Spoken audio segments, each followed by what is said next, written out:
Welcome back everybody to part 2 of this time-lapse demonstration on how to colorize now this orc design. So pretty much it's straightforward. Like last time, I'm gonna do a little bit of voiceover just to explain the basic principles.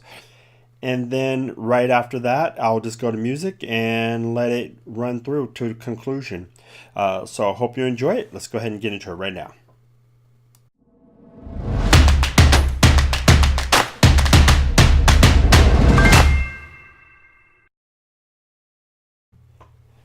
So what you'll see here, what I'm doing initially is I'm setting a gradient map to the black and white image with an adjustment layer, and then I just grabbed a photo, and then I'm going to just blur it out and distort it, and then I use that and set it to color as my blend mode, and then I turn the opacity on that down so it gives me these nuances of color.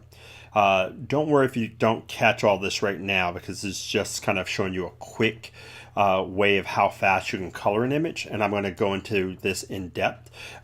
Also, I have some courses that I'm going to be releasing on how to do design and paint, so it'll go into this in much more detail, but I'm also going to cover stuff on YouTube, so don't feel like you're going to have to pay just to get that information.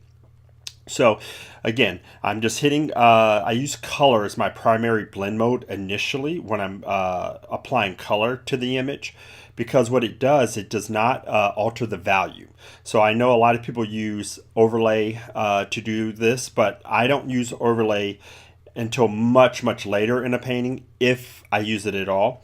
I use it just to increase contrast and create a glow effect. But you have to be careful because overlay can be overused and it can create high saturated color, and that's not usually what I'm always looking for. I want to have a little bit more control over my color. And also with this technique too, this technique really works if you do a relatively decent job with your values underneath. Okay, so what that means is, if you don't work out your values in advance and then you start trying to apply a color mode over it, it's not going to work. Because color mode, again, it does not alter value whatsoever. All it's going to do is going to take the layer underneath, and whatever that value is, whether it's a light gray or dark gray, when you pick a color from the color wheel, is basically taking that hue, meaning orange or blue or red, and if you have a light or a white color underneath, well, you won't get any color. If it's black, you won't get a color. But if it's a light gray, essentially it's going to take that red and that light gray, and it's going to make it sort of like a pink or a light, very light color.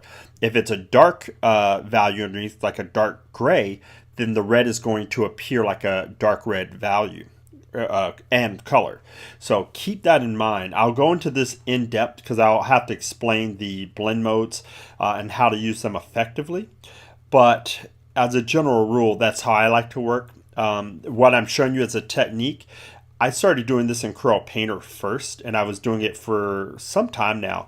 I did this because it was one way to help my students figure out how to apply their color to a value image. So, and then I just start using it in Photoshop too. So, and then also you just see here, I just stack a few layers up, but I'm constantly flattening out my images. So yeah, so that's it for now. Let's just go ahead and hit the music and go for it.